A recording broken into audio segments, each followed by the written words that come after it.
प्रथम सत्र में भी मैंने कहा था कि सत्संग में सिर्फ आने से नहीं होगा, उसको जीवन में उतारने से होगा। सदगुरु कबीर तो इसके लिए कहते हैं, गावे कथे विचारे नहीं, अनजाने का दोहा।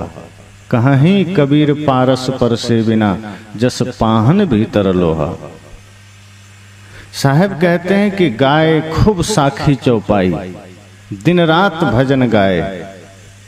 संतों के भजन गा रहे हैं, शास्त्रों के शब्द गा रहे हैं, चौपाई गा रहे हैं, लेकिन विचारे नहीं, उस पर विचार नहीं कर रहे हैं।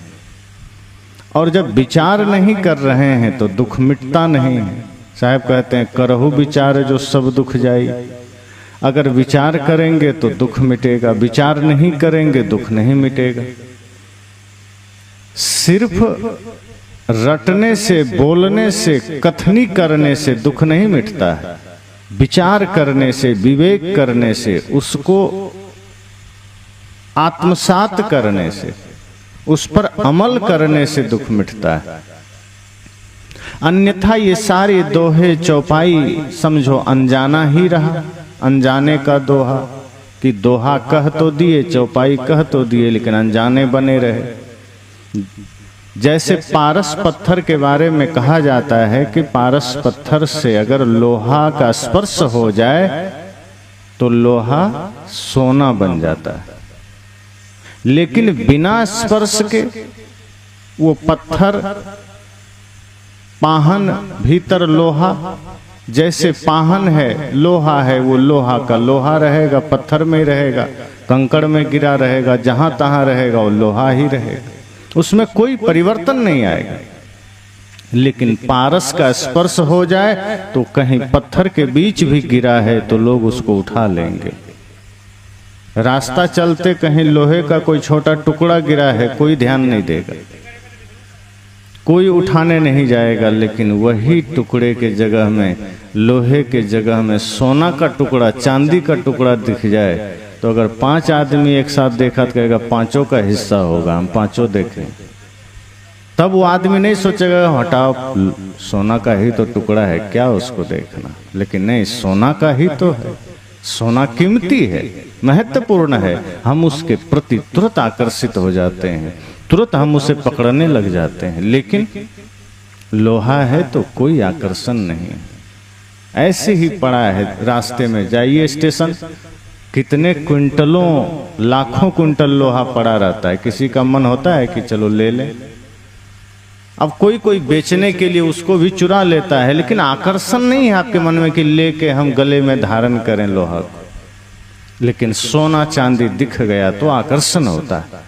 सदगुरु कहते हैं कि जैसे गाना कहना हमारा चलता रहे और उस पर विचार नहीं चले तो हमारा जीवन भी उसी कंकड़ के समान, लोहे के समान है, वो कीमती नहीं है।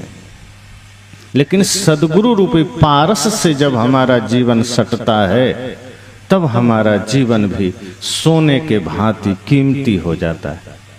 और इस धरती पर जिन जिन ने अपने जीवन को संत गुरुजनों से जोड़ा है, जिन जिन ने अपने जीवन को महापुरुषों से जोड़ा है, उनका जीवन कीमती बना है, महत्वपूर्ण बना है। जिन जिन ने अपने जीवन को माया से जोड़ा है, संसार से जोड़ा है, उसका जीवन कंकड़ के समान बना, पत्थर के समान बना, उसका जीवन कीमती नहीं बना। इसलिए साहब कहते हैं सिर्फ कहने से नहीं होगा, चलना भी पड़ेगा, उसको जीवन में उतारना भी पड़ेगा। कहने सुनने के लिए तो पूरी दुनिया है, चारों ओर कहने सुनने का मेला लगा है, लेकिन कही गई बातों पर हम चलते कितना है, बोली गई बातों पर हम चलते कितना है, ये महत्वपूर्ण है। ज्ञान की कमी नहीं है, ऐसा नहीं है कि जो हम बोल रहे हैं वो किसी को पता नहीं।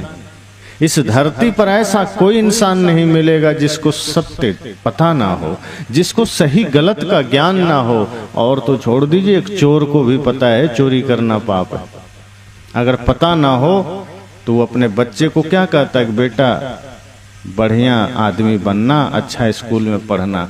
अगर उसको पता चल जाए कि मेरा बेटा भी चोर बन रहा है तो वो मारेगा नहीं। सोचता है कि हमारा बेटा चोर बने। इसका मतलब उसको पता है कि चोरी गलत है। अच्छा देखिए, जो कोई शराब पीता है तो क्या वो चाहता है कि हमारा बेटा शराबी बने? कोई शराबी बता दे।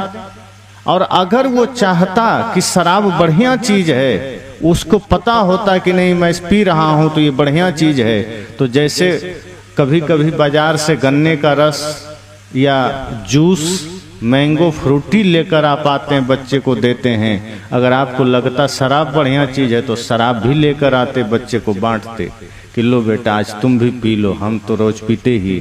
कोई बाप ऐसा करता है?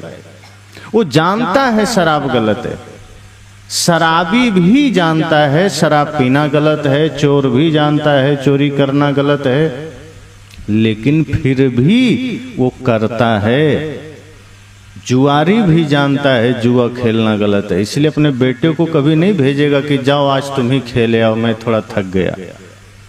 खेती करना हो तो बाप कह सकता है कि बेटा मैं आज थोड़ा थका हूं, जाओ खेती कर आओ, बाजार कर आओ, दुकान कर आओ, कुछ सामान खरीद आओ। लेकिन जुआ खेलने वाला कभी नहीं कहेगा बेटे से कि आज मैं नहीं जा सकता, तुम मेरे बदले जुआ खेल आओ। इसका मतलब जुआरी को पता है जुआ खेलना गलत है। साहब कहते हैं पता सबको है सही क्या है गलत क्या है, लेकिन उस पर चलना नहीं चाहता है आदमी। उसको यह पता है कि चोरी गलत है, नशा गलत है, झूठ गलत है, लेकिन वह सिर्फ यह चाहता है कि ये चीजें सामने वाले में ना हो, बेटे में ना हो, और लोग में ना हो। आदमी जानता है झूठ बोलना गलत है, लेकिन अपने लिए नहीं, दूसरे में झूठ ना हो। खुद झूठ बोलता है आदमी, लेकिन सोचता है हमसे हमारा भाई झूठ ना बोले, हमसे पत्नी झूठ ना बोले, बेटा झूठ ना बोले। क्यों भाई तुम काहे बोलो? अगर आप चाहो कि संसार हमारे साथ ईमानदारी का व्यवहार करे, संसार हमारे साथ प्रेम का व्यवहार करे, सदगुरु कहते हैं पहले आप ईमानदार बन जाइए, आप प्रेमी बन जाइए। आप जैसा चाहते हैं संसार से, पहले आप वैसा बन जाइए। अगर आप नहीं बनते हैं तो फिर सामने वाला भी तो यही सोच रहा है कि पहले वो ईमानदार बन जाए, तो इसलिए कोई नहीं बनता। साहब कहते हैं बोलने से नहीं होगा, सत्य यह है कि जीवन में उतारना पड़ेगा। अगर आप चाहते हैं जीवन में शांति, तो जो सत्य है, जो धर्म है, उस मार्ग का अनुसरण करना पड़ेगा। तो ज्ञान की कमी नहीं है। एक शराबी को भी माइक पकड़ा दीजिए, वो घंटों बोल सकता है। साहब कहते हैं ज्ञान की कमी नहीं है, आचरण की कमी है। इस धरती पर एक से एक ज्ञानी हैं, लेकिन आचरण संपन्न कितने हैं? बहुत कम हैं। ज्ञान की कमी नहीं, शब्दों की कमी नहीं, भाषा की कमी नहीं, शास्त्र की कमी नहीं, उस पर चलने वाले की कमी है। साहब कहते हैं उसी की महत्ता है। जो चलता है उसी की महत्ता है, जो नहीं चलता है वो चाहे कितना भी बोले उसका कोई महत्व नहीं।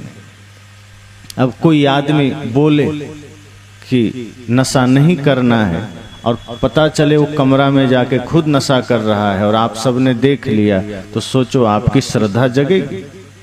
ऐसा कई बार सुनने में आता है कि कई ऐसे कथाकार हैं जो मंच पर जाने से पहले रूम में शराब पीते हैं। एक बार एक आदमी ने देख लिया, कहा अरे महाराज आप तो खुद ही शराब पी रहे हो। तो क्यों पी रहे हो? तो कथा करने के लिए मूड बना रहे हैं शराब पी, मतलब खुद शराब पी रहे हैं ताकि हम बढ़िया से कथा कर सकें। अब वो वहां ज्ञान देंगे नशा मत करना, वो ज्ञान देंगे गुटखा मत खाना। सदगुरु कहते हैं नहीं, गावे कथे विचारे नहीं, कि गाओ कथनी भी करो उस पर विचार ना करो, तो फिर ये ऐसे ही है अनजाने का दोहा, फिर ये कोई मतलब का नहीं हुआ। फिर ये दोहा से आप अनजान हैं, अपरिचित हैं, फिर ये सत्य से आप अपरिचित हैं, ये ज्ञान से आप अपरिचित हैं, कोई मतलब नहीं, दूरी है दोनों में। मुख से कुछ और कह रहे हैं, मुख में राम और बगल में छुरी, फिर तो वही बात हो गई। मुख कछु और हृदय कछुआना, कि मुख में तो ज्ञान की बातें हैं, हृदय में छल कपट की बातें हैं। मुख में राम राम है, बगल में छुरी है। अब मुख में राम राम है और भीतर कुछ और चल रहा है, पाप के ख्याल आ रहे हैं, रावण का ख्याल आ रहा है। साहब कहते हैं नहीं, ज्ञानी बहुत हैं लेकिन आचरण संपन्न बहुत कम है। ज्ञान कहने वाले बहुत हैं, धार्मिकों की संख्या बहुत है, पर धर्म पर चलने वाले कम हैं।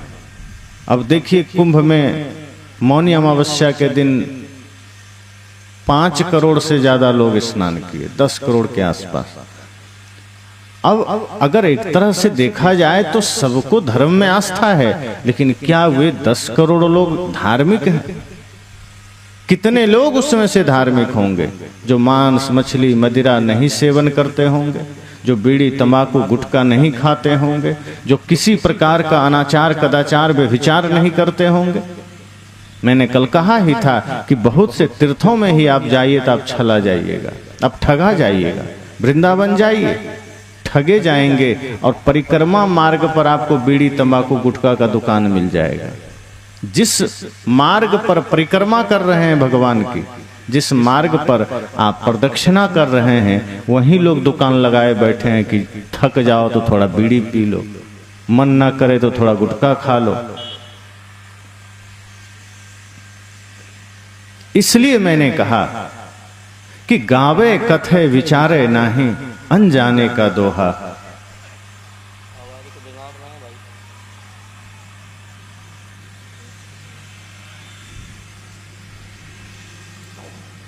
कि सिर्फ कहने से नहीं होगा, उस पर करना पड़ता है। घर परिवार समाज में शांति आती कैसे है? जब हम उस पर चलते हैं। एक भी शब्द गुरुजी ने दिया, उस पर चलने का प्रयास करें। जीवन में शांति का मार्ग यही है, जीवन में परमानंद का मार्ग यही है। चलना पड़ता है। भूख लगे भोजन करिए, प्यास लगे पानी पीजिए।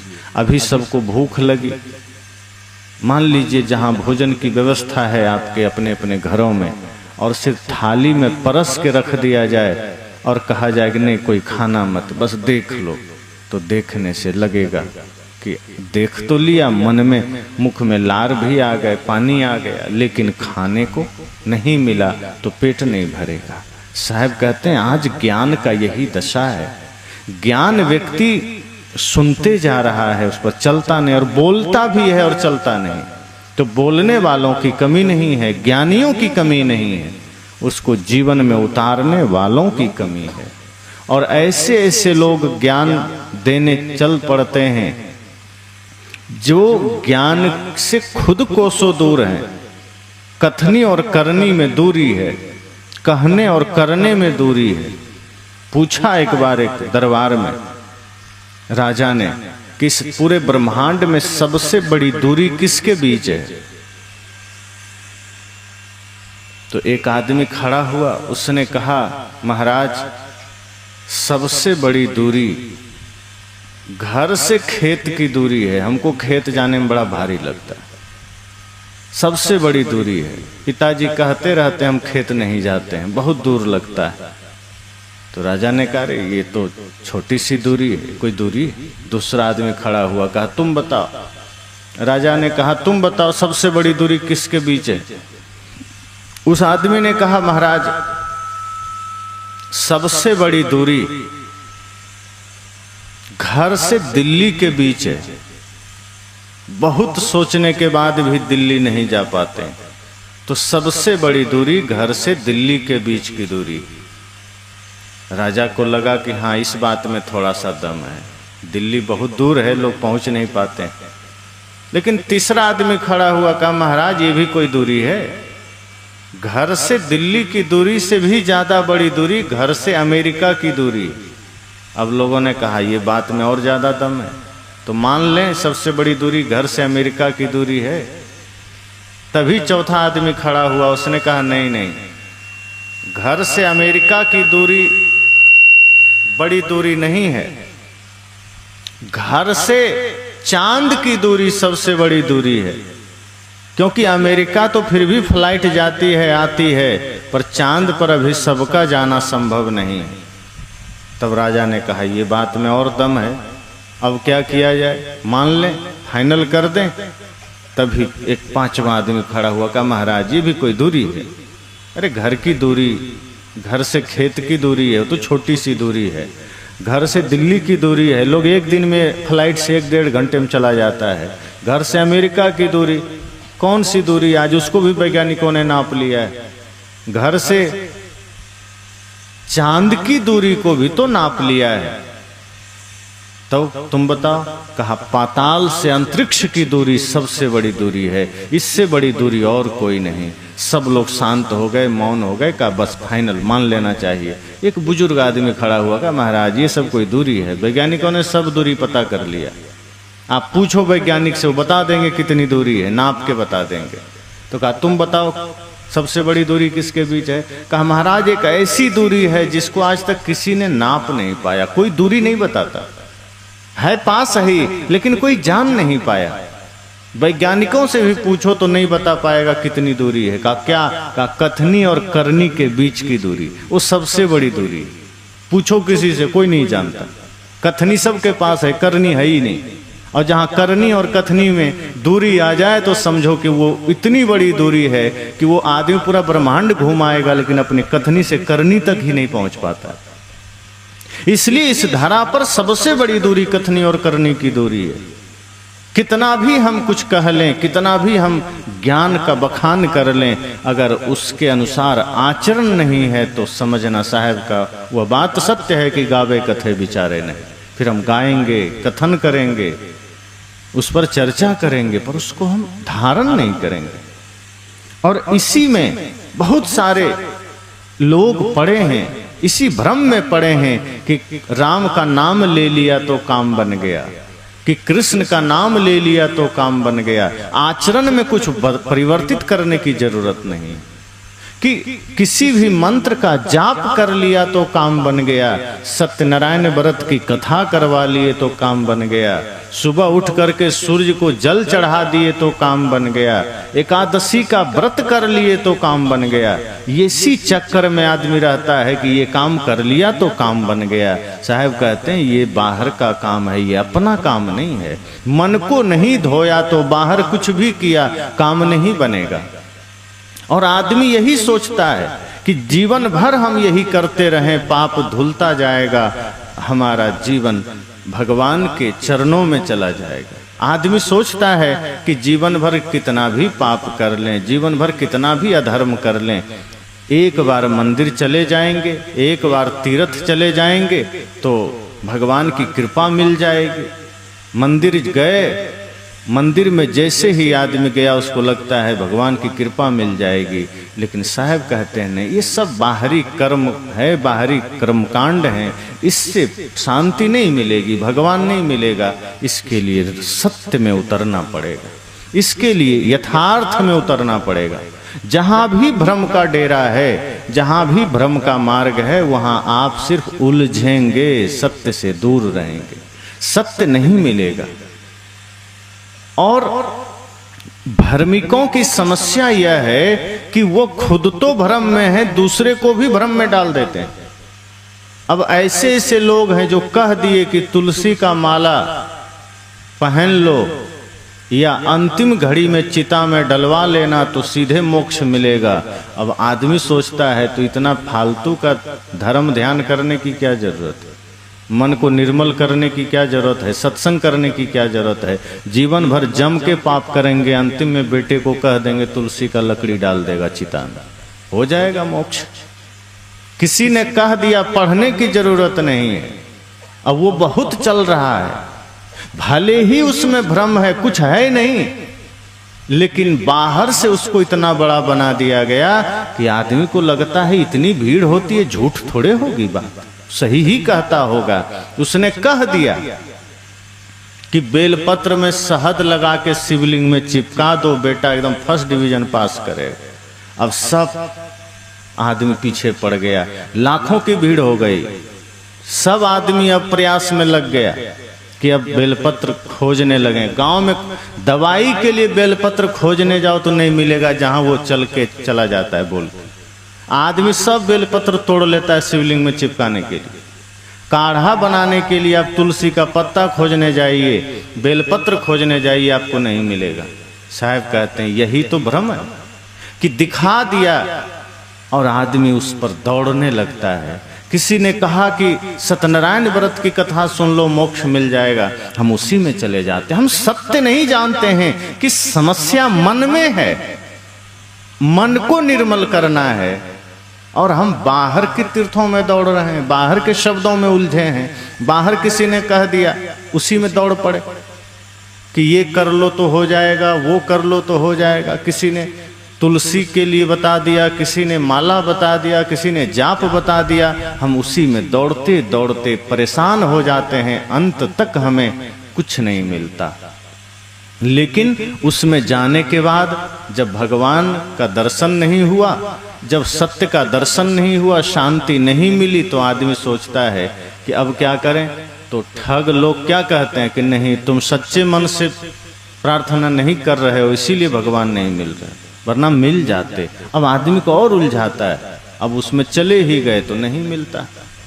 ये वैसा ही है जैसे आप सबने सुना है कि एक नक्कट्टा पंथ चला था, बस वही है।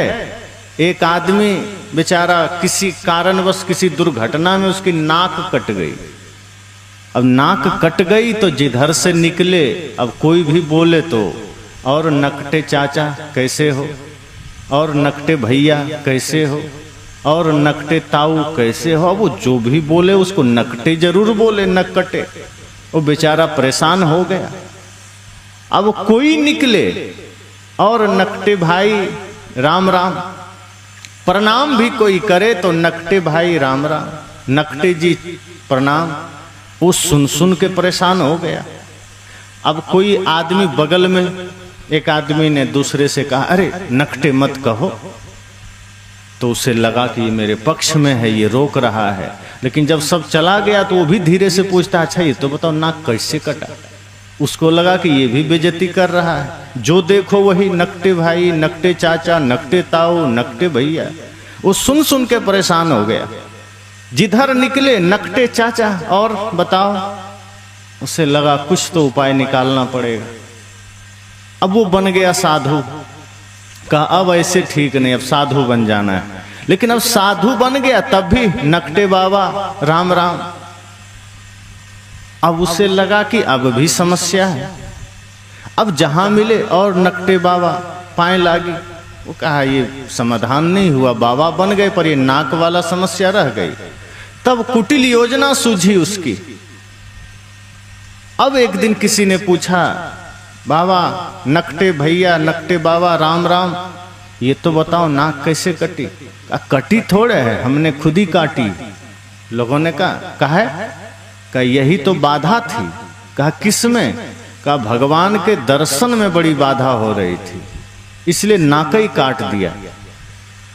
कहा भगवान के दर्शन में? कहा जब भी नेत्र बंद करके ध्यान में बैठते थे नाक सीध में आ जाती थी, भगवान का दर्शन ही नहीं होता। कहा ये आपको कैसे पता चला?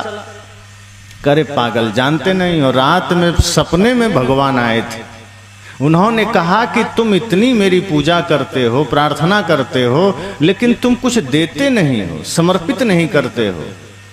तो मैंने कहा कि बोलिए भगवान क्या समर्पित कर दें, बोलिए आपके लिए तो गर्दन हाजिर है। भगवान ने कहा नहीं, गर्दन नहीं चाहिए, बस तुम अपनी नाक दे दो।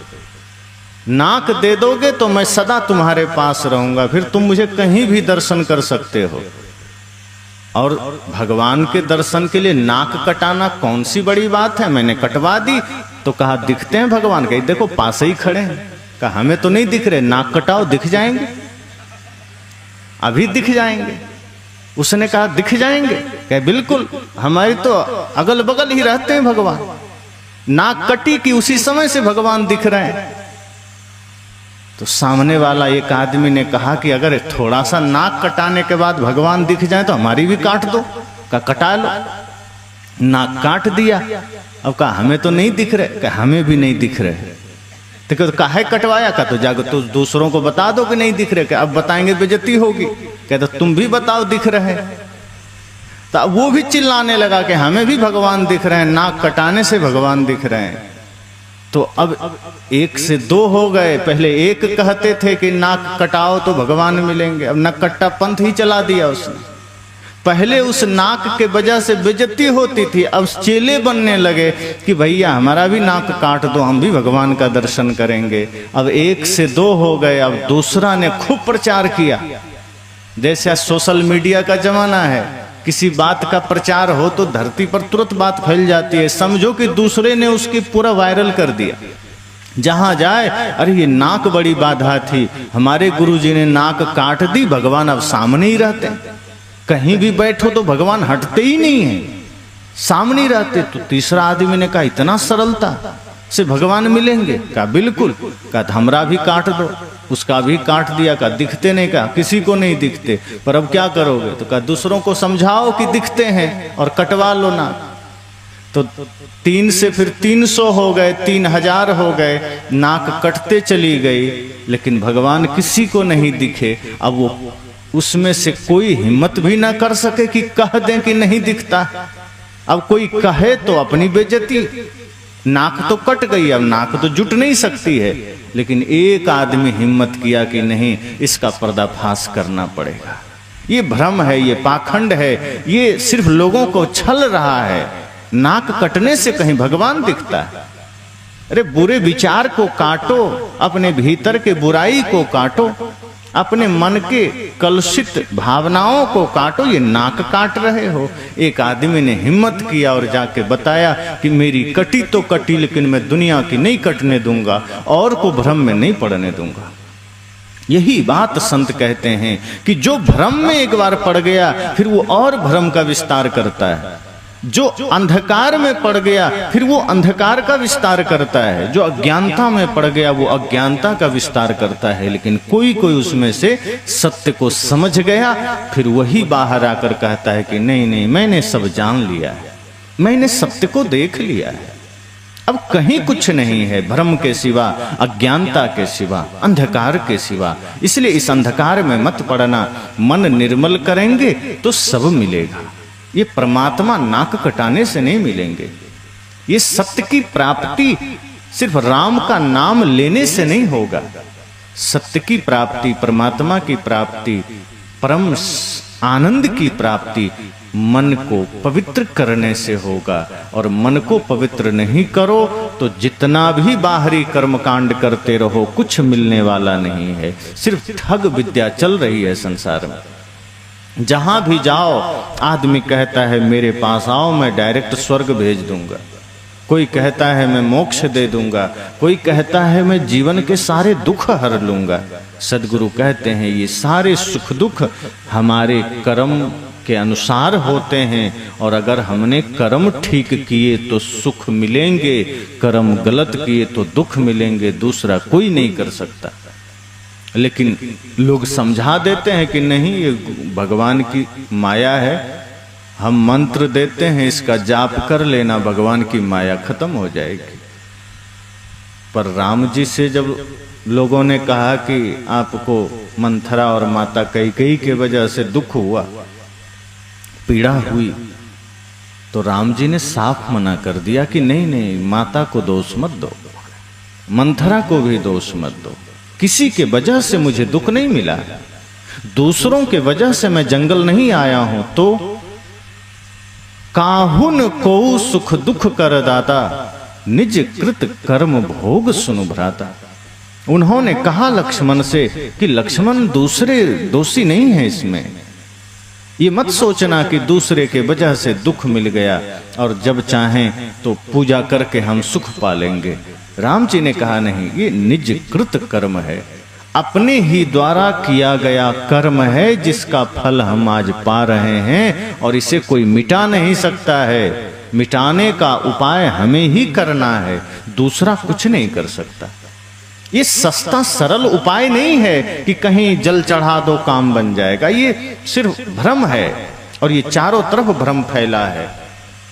इसलिए भ्रम से मुक्ति का मार्ग हमें खोजना है, उस ज्ञान के मार्ग पर हमें चलना है। बैठे रहने से कुछ नहीं होगा कि बैठे हैं और भगवान का नाम लिया काम बन गया, बैठे हैं परमात्मा के शरण में चले गए कि मंदिर चले गए और काम बन गया, कि कुछ भी धार्मिक अनुष्ठान करा लिए, एकादशी व्रत रह लिए और काम बन गया। साहब कहते हैं सब बाहरी क्रिया है, इससे कुछ नहीं होगा।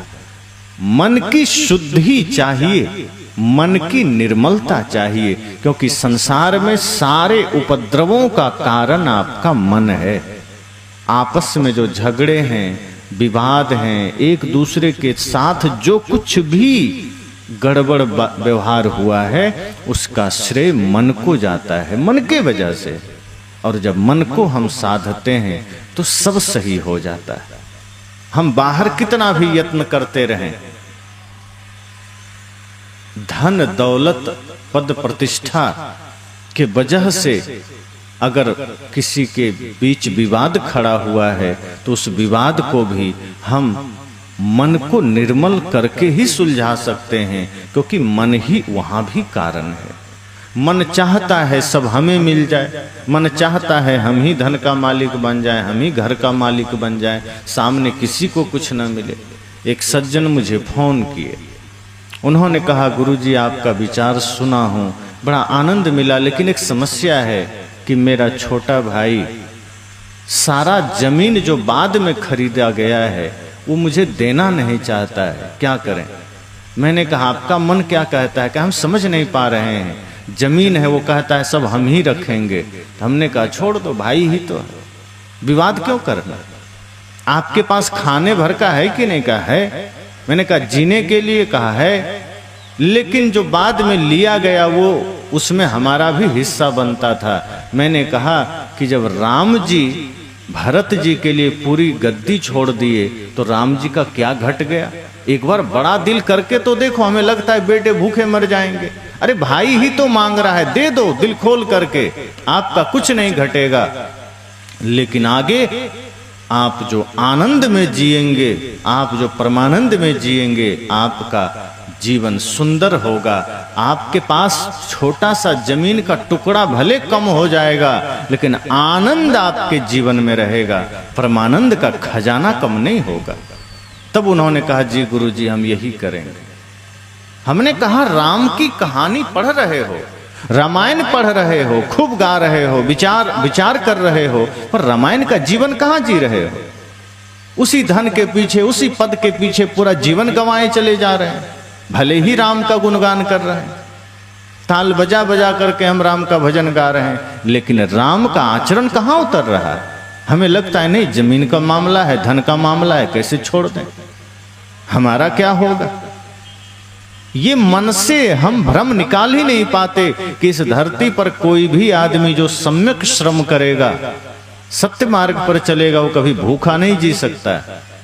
और ध्यान रखिए, आप अगर सही मार्ग पर चल रहे हैं तो आपकी संतानें भी सही मार्ग पर चलेगी, वो भी भूखी नहीं मरेगी, उससे भी सब कुछ मिलेगा। इस धरती पर कोई भी व्यक्ति लाचार नहीं आता, वो अपने कर्म से लाचार होता है। अगर सही कर्म आदमी करता है तो आदमी यहाँ सब कुछ कर लेता है, सब कुछ पा लेता है।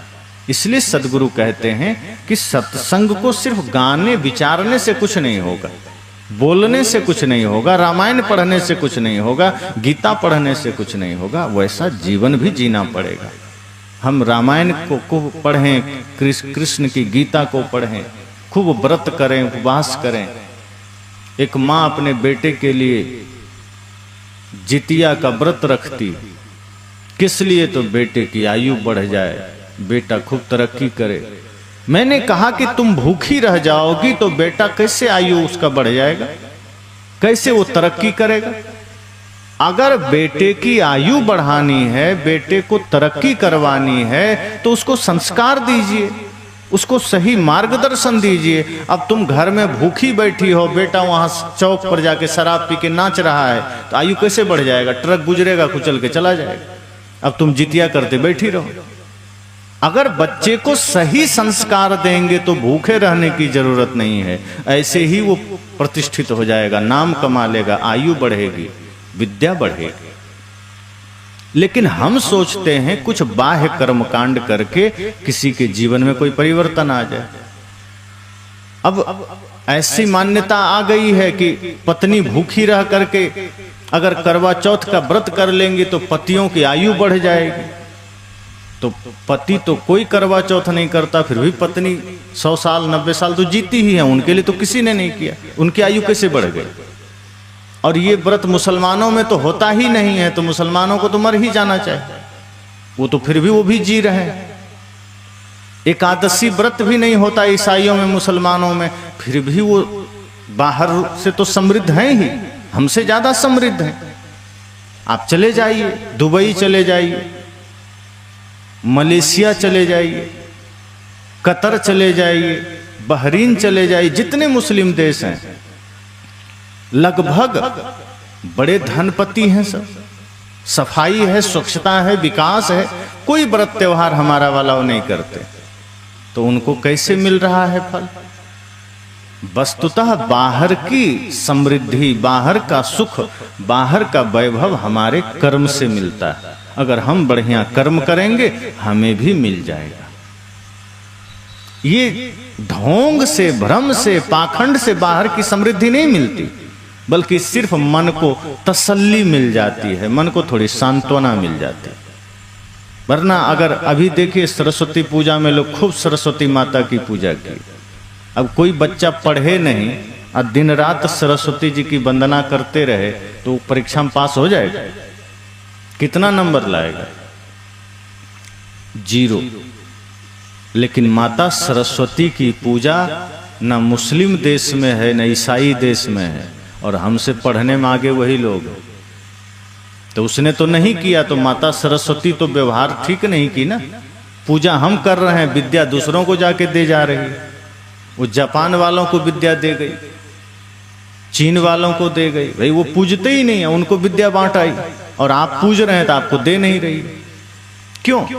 क्योंकि कर्म जो करेगा वही विद्या पाएगा।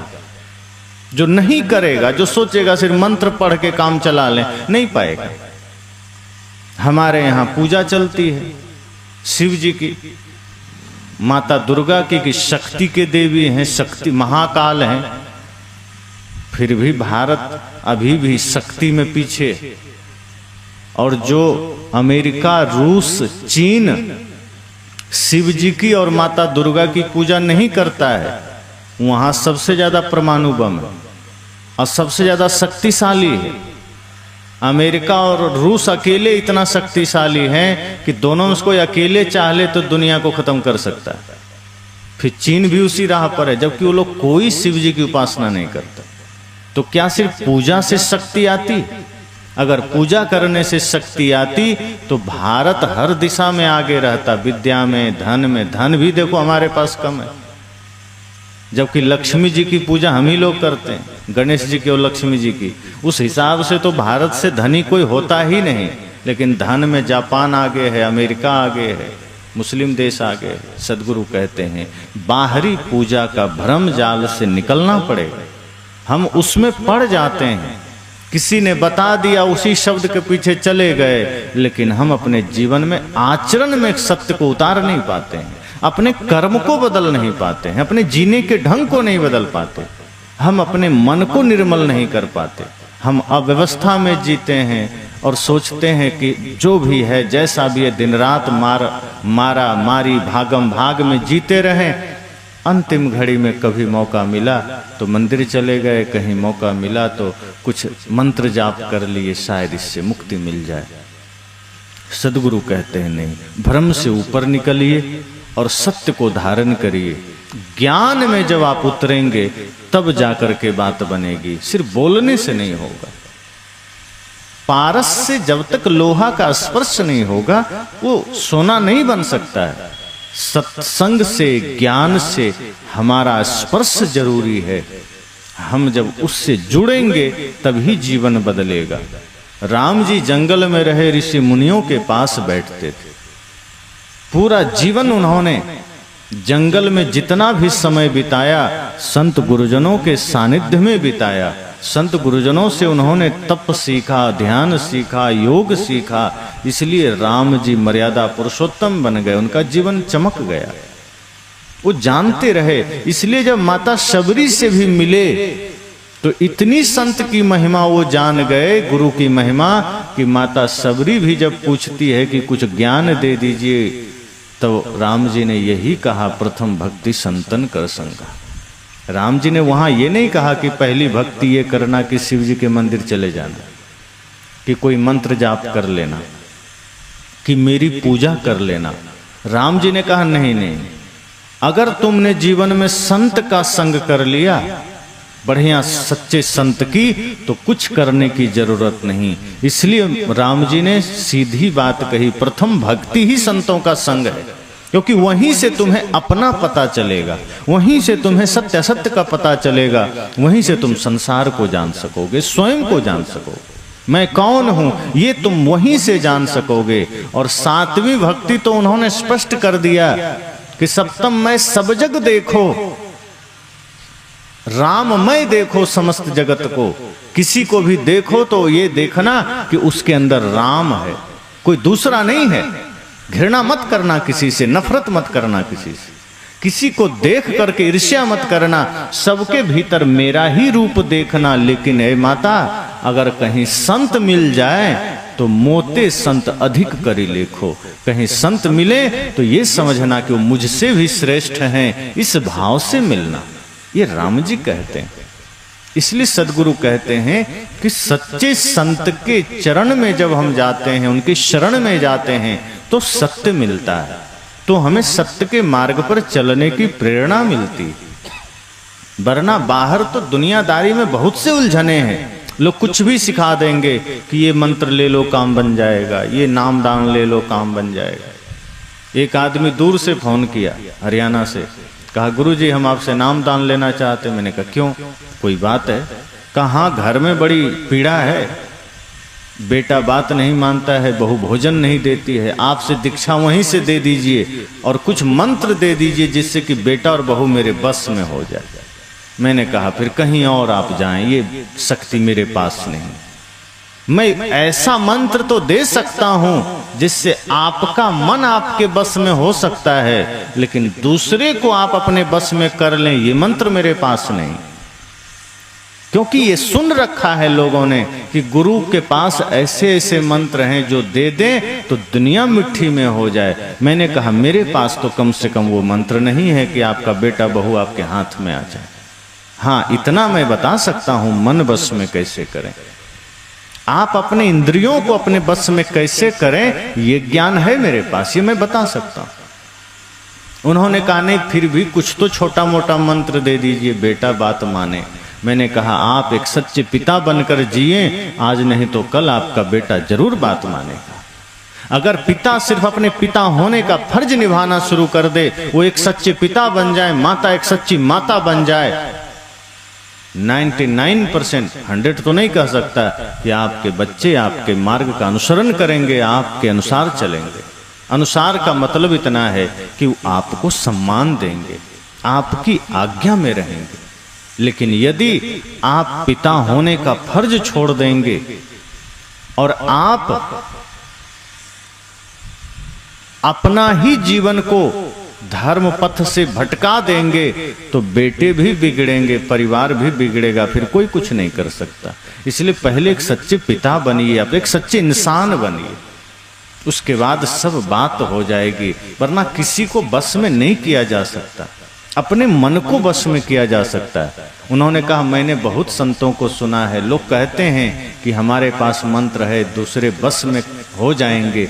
मैंने कहा अगर ऐसा होता कि यहाँ बैठे बैठे किसी को बस में कर लेते तो ये विद्या भारत सरकार सबसे पहले हमारे गुप्तचर को दे देते, सीबीआई को दे देते कि भैया तू बॉर्डर पर बैठ के जितने आतंकवादी हैं सबको बस में कर लो। पहले वो झूठे देश में आके तहलका मचाते हैं, जितने देशद्रोही हैं उनको बस में कर लो, जितने आतंक फैलाने वाले हैं उनको वश में कर लो, ये जितने लोग समाज में तोड़फोड़ करने वाले हैं, व्यभिचार करने वाले हैं, गलत काम करने वाले हैं, ये उनको वश में कर लो। राह चलते माँ बहन बेटियों पर कुदृष्टि करने वाले हैं उसको वश में कर लो। लेकिन वहां इनकी विद्या फेल हो जाती, वहां के लिए इनकी विद्या नहीं है, देश हित के लिए किसी की विद्या नहीं है, किसी की शक्ति नहीं है।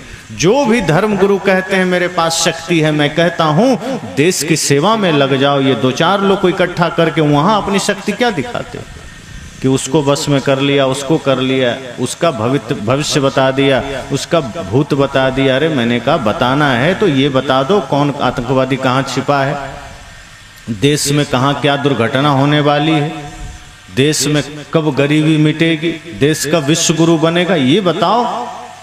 और जितने भी अत्याचार करने वाले लोग हैं उनको वश में कर लो, ये जितने पाप फैलाने वाले हैं उनको वश में कर लो। तब वो समझ गए बेचारे। उन्होंने कहा तो क्या करें? मैं कहा बुढ़ापा है, भजन करिए, सत्संग करिए, बच्चे जो करते हैं अभी करने दीजिए। अब आपका समय नहीं है कि आप उसे डांट सकें। आप अपने जीवन को अच्छा करने का प्रयास करिए, आप सत्य मार्ग का अनुसरण करिए। हो सकता है धीरे धीरे धीरे धीरे बच्चे आपके व्यवहार से कुछ परिवर्तित हो जाए। यही एक उपाय है, वरना लड़ करके झगड़ करके तो दूरियां बढ़ती चली जाएगी, क्योंकि झगड़े से और दूरी बढ़ेगी, क्रोध से और दूरी बढ़ेगी। प्रेम ही है जिससे दूरी घट सकती है, जिससे घर में सामंजस्य स्थापित हो सकता है। तो यही बातें सदगुरु कबीर कहते हैं कि हम कहीं से कुछ सुन लेते हैं तो सोचते हैं शॉर्टकट में काम बन जाएगा, कि सुन लिया करना ना पड़े कुछ माता पिता गुरु की सेवा नहीं करनी पड़े। अगर किसी ने समझा दिया कि हाँ नहीं करनी पड़ेगी, सिर्फ सोमवार को शनिवार को शनि मंदिर में जाके कुछ तेल चढ़ा देना, सोमवार को शिव जी के शिवलिंग पर जाके दूध चढ़ा देना, इतना काम कर लेना तो आदमी ये करने को राजी हो जाता है, लेकिन माता पिता गुरु की सेवा करने को राजी नहीं होता। वो सोचता है सेवा न करनी पड़े, माता पिता की आज्ञा न माननी पड़े, धर्म का अनुसरण न करना पड़े, गुटखा न छोड़ना पड़े, बीड़ी न छोड़ना पड़े, शराब न छोड़ना पड़े, व्यभिचार न छोड़ना पड़े और काम बन जाए। ये शॉर्टकट आदमी खोजता है। और ऐसे धर्मगुरु बैठे हैं जो शॉर्टकट दे भी देते हैं कि कोई बात नहीं मैं दे रहा हूँ। बहुत ऐसे पंथ है जहाँ कहते हैं मांस भी छोड़ने की जरूरत नहीं। और आदमी जब ये सुन लेता है कि हाँ मांस छोड़ने की जरूरत नहीं है, तो मन तो पहले ही राक्षस है, वो और जम के मांस खाता है और वहाँ से उसको सर्टिफिकेट भी मिल जाता है, ये लो मैंने दे दिया, अब तुम्हें कोई पाप नहीं लगेगा। मांस खाओ, मछली खाओ, मदिरा पियो, बस हमारे यहाँ आते रहो, समय समय से कुछ रुपया भेंट करते रहो, तुम्हारा काम बन जाएगा, अपना काम बने। और इसी में भीड़ इकट्ठी हो जाती और वहीं पर आपको भीड़ मिलेगी। और एक चीज जानिए कि जहाँ भीड़ ज्यादा इकट्ठी होने लग जाए, लाखों करोड़ों की संख्या में, तो वहां जरूर भ्रम जाल है। सत्य जहां बढ़ता है वहां भीड़ थोड़ी कम होती है। सोना चांदी के दुकान पर थोड़े कम लोग पहुंचते हैं, लेकिन सब्जी मंडी हो, लोहा लकड़ का दुकान हो, भीड़ लगी रहेगी। इसी तरह से सदगुरु कहते हैं सांचे का कोई गाहक नाही, झूठे जगत पतीजे जी, ऐसी है दीवानी दुनिया भक्ति भाव नहीं बूझे जी। साहब कहते हैं सत्य का गाहक बहुत कम है। ढोंग की बात शुरू कर दें तो ये मैदान कम पड़ जाता है। अगर हम लोग भी अभी छल कपट वाला शुरू कर देते कि बस 1 मिनट में मुक्ति दे रहे हैं, और आप लोग थोड़ा सा 2-4-10 को पंपलेट छाप देते, आपको मुश्किल हो जाता भीड़ संभालना, पुलिस लगानी पड़ती। क्योंकि सस्ता नुस्खा हर आदमी को चाहिए, वो चाहता ही यही है, सत्य नहीं चाहता है आदमी। जहां से इस तरह से छल की बातें हो जाए, ढोंग की बातें हो जाए, आदमी पहुंच जाता है। सांचे का कोई गाहक नहीं, सत्य का ग्राहक कोई नहीं है। सन्मार्ग पर कोई नहीं चलना चाहता, सत्य को कोई जीना नहीं चाहता, बस साइड से काम बन जाए, हमको धर्म पर न चलना पड़े, मेहनत ना करनी पड़े, दान ना करना पड़े, माता पिता गुरु की सेवा ना करनी पड़े, ये सब कुछ करने की जरूरत नहीं है। और ये किए बिना ही फल मिल जाए। अब हमने किया नहीं कर्म और हम फल की इच्छा रख रहे हैं। हमने किया नहीं धर्म का काम और धर्म का परिणाम चाहते हैं। मन को साधा नहीं और सोचते हैं कि घर में कृपा बरस जाए। सदगुरु कहते हैं कि ये सिर्फ बाहर के पाखंड हैं, ये गाने बोलने चलने से कुछ नहीं होगा। आप कितना भी दौड़ दौड़ के मंदिर जाइए, तीर्थ जाइए, नहीं होगा। कितना भी शब्द रटिए, कुछ नहीं होगा। उसको उतारना पड़ेगा। हमारे जीवन की समस्या मन से है, मन के वजह से है। मन को साधना पड़ेगा। कोई भी धर्म गुरु कह दे कि कुछ करने की जरूरत नहीं है, बस हम दे रहे हैं मंत्र, जाप कर लो, समझ जाना वो ठग है। अगर कोई ऐसा कहता है कि मेरे मंत्र से तुम्हारा सब पाप कट जाएगा, समझ जाना वो ठग रहा है, क्योंकि वो खुद पाप में है। पुण्य इतना सरल नहीं है, पुण्य इतना साधारण नहीं है कि किसी मंत्र से प्राप्त हो जाए। पुण्य आपके साधना, आपकी तपस्या से प्राप्त होता है। दिन रात मन को निर्मल बनाने से प्राप्त होता है। पल पल जीवन को तप में, ध्यान में, योग में लगाते हैं, तब पुण्य मिलता है। एक एक जीवों पर दया करुणा का भाव हो जाता है, तब पुण्य मिलता है। माता पिता गुरु में श्रद्धा जगती है, तब पुण्य मिलता है।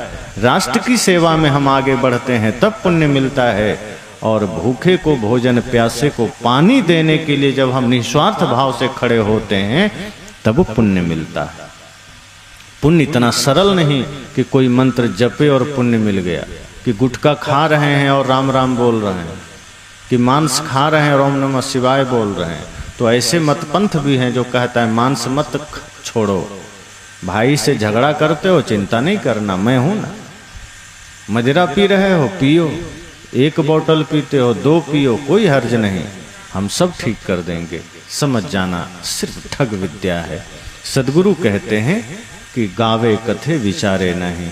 गाओ कितना भी, कथनी कितना भी करो, विचार नहीं करो तो कुछ नहीं, कोई मतलब का नहीं। इसलिए सत्संग का अर्थ यही है। मैंने प्रथम सत्र में भी कहा कि इसमें खुद को उतार दीजिए, और जब आप अच्छी तरीके से सत्संग में उतर जाएंगे, तब सत्संग आपके भीतर उतर जाएगा। फिर आप घर में हैं, कहीं भी हैं, सत्संग है। अर्थात मूल काम यही है कि मन को साधना है। ये 3 दिन के सत्संग में हम इसी चीज को परिपक्व रूप से जान लेंगे कि मन को साधे बिना एक कदम हम नहीं चल सकते, और जो भी कदम फिर बढ़ेगा तो फिर वो अनाचार की ओर जाएगा। जब हम मन को नहीं साधते हैं तभी तो हिंसा में जाते हैं, क्योंकि मन जब मालिक होता है तो तभी हमको वो गलत में ले जाता है, तभी वो हमें छल कपट में ले जाता है। लेकिन साहब कहते हैं जब मन को हम साध लेते हैं तो सधा हुआ मन आपको भक्ति में ले जाता है, आपको सत्य में ले जाता है। इसलिए साहब ने कहा है मन एक ही है, कबीर मन तो एक है, भावे तहाँ लगाओ, भावे गुरु की भक्ति करो, भावे विषय कमाओ। सदगुरु कबीर कहते हैं मन एक ही है, उसे चाहे विषयों में लगा दो, पाप में लगा दो, और चाहे तो भक्ति में लगा दो। अगर विषयों में लगाएंगे तो वो मन आपके जीवन में दुख इकट्ठा कर देगा, और अगर गुरु की भक्ति में लगाएंगे तो आपको क्षण क्षण में आनंद भर देगा। इसलिए हम सब सजग रहें, सचेत रहें। सद्गुरु संतों का मार्ग यही कर्म का मार्ग है, सत्कर्म का। बल्कि कर्म अगर सिर्फ कह देंगे तो बात बिगड़ जाती है। अगर कर्म ही पूजा है तो एक आदमी ने एक बार कह दिया कि हम भी तो कर्म करते हैं, चोरी करते हैं तो कर्म ही ना करते हैं तो पूजा हो गई। मैंने कहा नहीं, कर्म ही पूजा है, लेकिन सत्कर्म उसमें होना चाहिए। ये नहीं कि नशा कर रहे हो, चोरी कर रहे हो तो पूजा हो गया। सिर्फ कर्म करने की बात नहीं है, सही कर्म करने की बात है, पवित्र मन से करने की बात है। तो जब हम मन को पवित्र करते हैं तब हमारा हर कर्म समझो पूजा बनता है। हमारे घर में भी हम जीते हैं तो सत्संग वहाँ भी होता है। इसलिए यही बात सदैव ध्यान रखना है कि गावे कथे विचारे नाही, अन जाने को दोहा। और कहीं कबीर पारस पर से बिना, ये संत गुरुजन पारस हैं, ये ज्ञान पारस है, ये सत्संग पारस है। इसके स्पर्श के बिना सोना नहीं बन सकते।